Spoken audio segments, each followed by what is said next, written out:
Bonjour, bienvenue dans ce nouveau vidéo tutoriel cette fois-ci pour donner des trucs et astuces pour les gens qui débutent le crochet.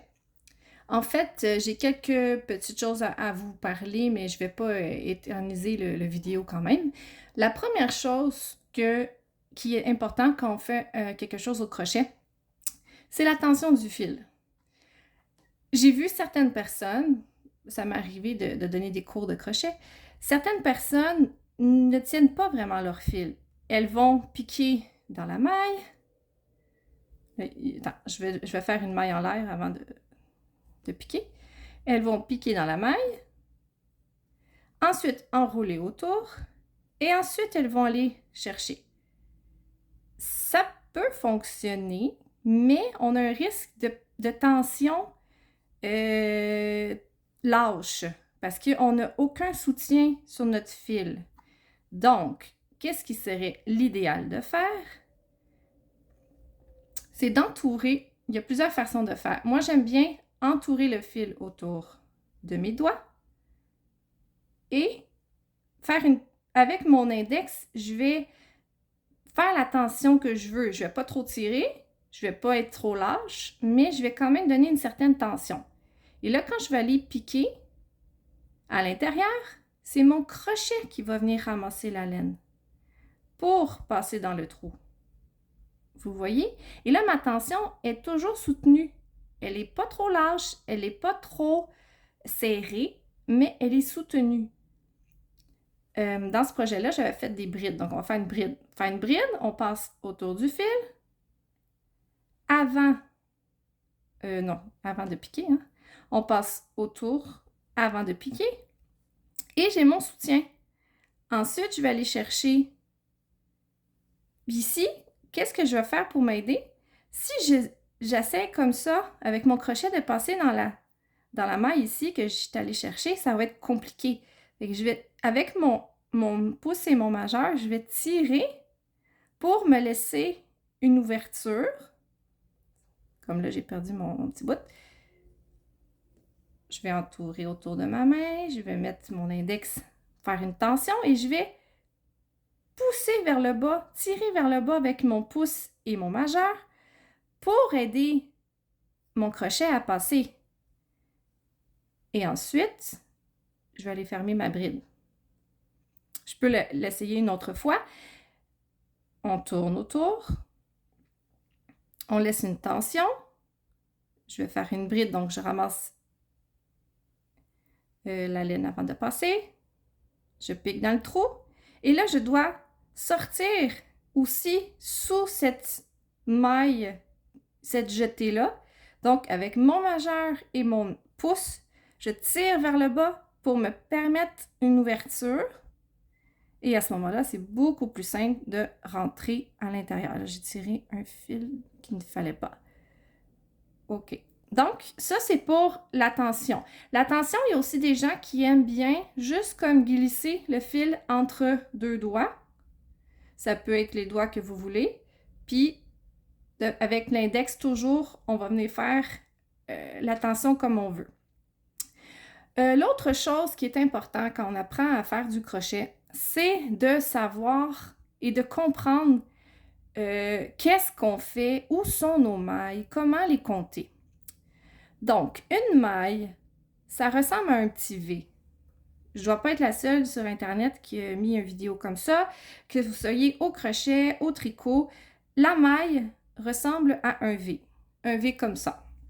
Donc ici, j'en ai 1, 2, 3, 4, 5, 6, 7, 8. J'ai 8 mailles comme ça. OK? Qu'est-ce qui est important quand on fait un projet? C'est bien sûr de prendre toutes les mailles et d'aller jusqu'au bout. Sinon, si la dernière maille n'est pas prise, parce que souvent, on arrive à l'avant-dernière et on a l'impression qu'on a terminé notre rangée. Parce que, veut pas, hein, la laine, c'est pas quelque chose de super droit comme une règle. Là, le fait qu'il tourne un peu, on pense des fois, ah, j'ai fini. Non, c'est pas fini. Là, avec cette laine-là, elle est un peu plus grosse, peut-être ça paraît plus, mais quand on a un projet un peu plus petit, Ça arrive des fois qu'on se rend jusqu'ici, puis là, on vire de bord, mais là, on a manqué une maille. Puis si on fait ça de chaque côté, notre projet va s'en aller en triangle, parce que là, on manque des mailles. Donc, c'est important de savoir les compter. Si vous êtes capable de compter en même temps de faire vos mailles, allez-y, ça va vous permettre de savoir où ce que vous êtes rendu. Donc là, à ce moment-là, moi, j'en fais une. Voyons, on va l'avoir. C'est ça qui est important de tirer vers le bas un peu pour s'aider. Une. Deux. Trois. Bon, ainsi de suite. Et on les compte jusqu'à temps qu'on arrive au bout. 4.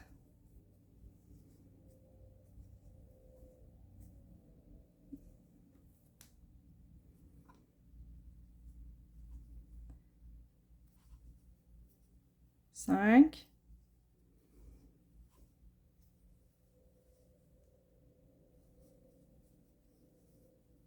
6.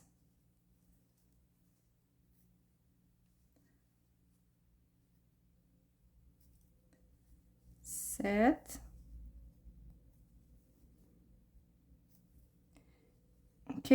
Là, on est rendu à la partie où je vous dis que des fois, surtout quand c'est de la laine plus petite, on a l'impression qu'on a terminé la rangée, mais il en reste une encore à faire.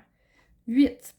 Donc, les compter vous permet, oups, j'ai oublié de faire ma jetée, les compter vous permet de ne pas manquer justement les coins. Si vous avez de la misère à les compter, puis que vous avez de la misère à repérer vos mailles, il y a des trucs qu'on peut prendre. Moi, que j'aime bien faire pour les débutants, c'est utiliser les marqueurs de mailles. Qu'est-ce qu'on va faire? Si vous n'avez pas de marqueur de mailles à la maison, vous pouvez utiliser soit une aiguille à laine avec quand même un assez long fil, qu'on passerait l'aiguille dans notre maille et on laisserait pendre. Je vais vous expliquer plus en détail en mettant ça.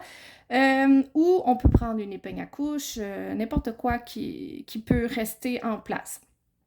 Donc, qu'est-ce qu'on va faire? C'est qu'on va aller mettre le marqueur de maille à l'endroit que vous allez avoir crocheté votre première maille. Donc, quand vous allez avoir fini votre rangée puis que vous allez être revenu, vous allez savoir exactement où se termine la rangée parce qu'on va avoir mis un marqueur de maille à cet endroit-là.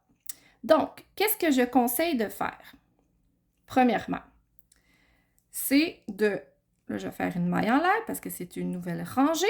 Je vais prendre ma jetée. Je vais faire ma première maille. Oups, on est ici. Donc, là, j'ai fait ma première maille. À ce moment-là, où mettre mon marqueur? C'est quand même assez simple. Le marqueur va aller à l'endroit, vous voyez la maille qui est attachée à la boucle du crochet. Donc, je vais juste enlever mon crochet de là. Vous voyez, ça, c'est la boucle du crochet. Et cette boucle-là est attachée à un petit V ici. OK? Et ça, c'est notre première maille. Donc, je vais remettre mon crochet pour ne pas perdre ma maille ici, ma petite boucle. Je vais ouvrir mon marqueur de maille et aller l'installer à l'endroit, la maille qui est attachée, qui retient le fil de mon crochet. OK? Bon, donc là, je m'en viens la mettre et la fermer. Ensuite, je vais faire ma rangée au complet. Je n'ai pas à me soucier de compter à ce moment-là parce que, ben là, peut-être pour la première rangée, mais après ça, vous allez voir, aucun souci, pas besoin de compter. Puis ces marqueurs de maille-là, si vous ne voulez pas avoir de problème à les mettre la première fois, avant même de commencer votre première rangée, vous pouvez déjà les placer après avoir monté vos mailles. On peut déjà les placer un sur la première, un sur la dernière, parce que la dernière va être la première de l'autre rangée hein, quand on va tourner le projet. Donc, là, je m'en viens, je vais passer à travers toutes mes mailles. Bon, je vais voir si je peux accélérer cette partie-là dans la vidéo. Je suis désolée, j'ai pas des gros programmes. Je suis pas très douée encore. J'ai pas beaucoup de connaissances pour les montages vidéo, donc ça se peut que ça prenne un certain temps à me regarder faire ici. Bon, là, je vais arriver à ma dernière maille. Techniquement, qu'est-ce que je vais faire? C'est que je vais aller la chercher. Je vais faire pareil comme... Non, j'ai oublié de faire ma jetée. Donc, je m'en vais la chercher. Puis, je vais faire la même chose que tantôt. Je vais tourner mon projet. Je vais faire ma maille en l'air parce que je change de rangée. Et là, je vais aller tricoter. Je fais beaucoup de tricot ces temps-ci. Je vais aller faire ma première maille ici avec une bride. Et la maille attachée à celle de mon crochet, c'est à cet endroit-là que je vais mettre un marqueur, comme on a fait tantôt. On met notre marqueur, on ferme le marqueur. Et là, je vais me rendre au bout de ma rangée. Est-ce que mon marqueur va m'empêcher de travailler? Je ne pense pas. Ça ne devrait pas être dans vos pattes. Techniquement, vous devriez être capable aisément de passer à travers la maille et de faire ce que vous avez à faire, sauf si vous le trouvez encombrant, il n'y a rien qui vous empêche de le retirer, du coup que vous savez où piquer. Donc, l'important, c'est que vous savez exactement où piquer pour la dernière maille de la rangée. OK. Donc là, je vais essayer d'aller un petit peu plus vite. Essayer de me rendre jusqu'au marqueur de maille. Encore une bride.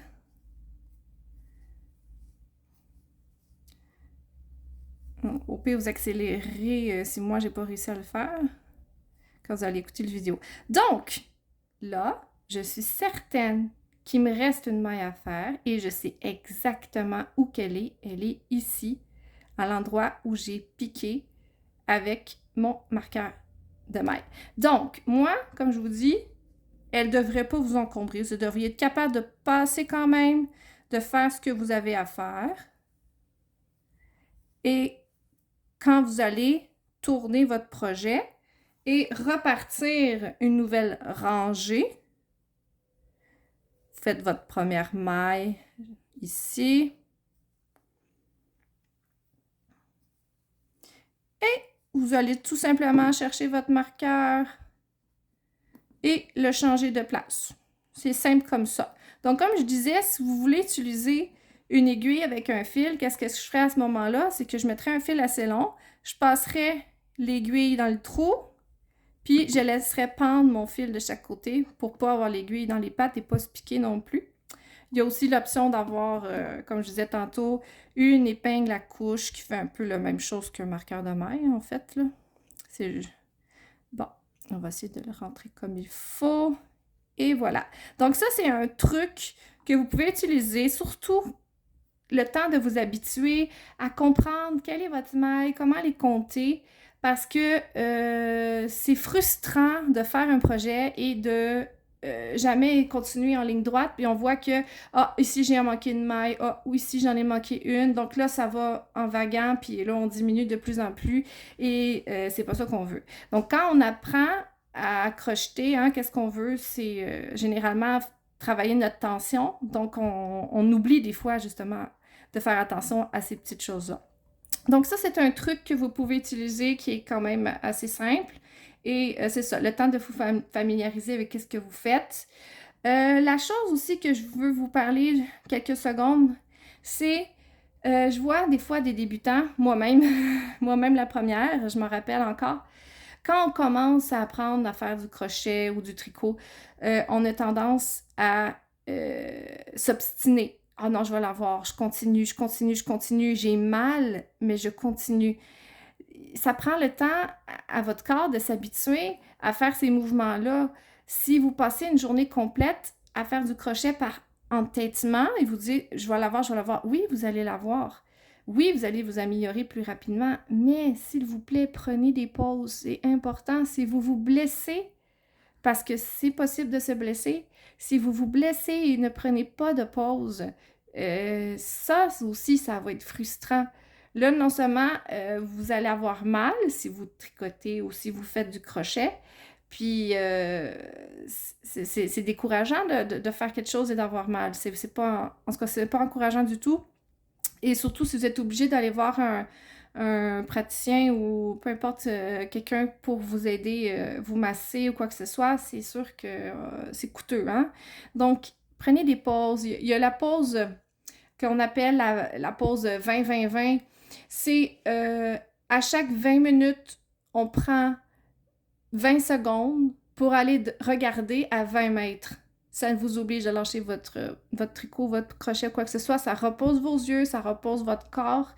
Vous pouvez aller boire de l'eau, faire n'importe quoi. Mais c'est vrai que pour les yeux aussi, quand on regarde longtemps des choses minutieuses, hein, ça fait mal aux yeux aussi à un moment donné. Donc, d'aller regarder au loin, ça dilate votre pupille, puis hein, ça permet de faire du bien. Hein. Donc, c'était tout ce que je voulais vous parler aujourd'hui. Bon crochet pour les... Puis lâchez pas les débutants, puis c'est ça. Je vous souhaite bonne continuation. Merci de m'avoir écouté. N'hésitez pas à mettre un petit pouce si vous avez apprécié la vidéo. Mettez vos commentaires, ça va me faire un plaisir de les lire. Merci, bye bye.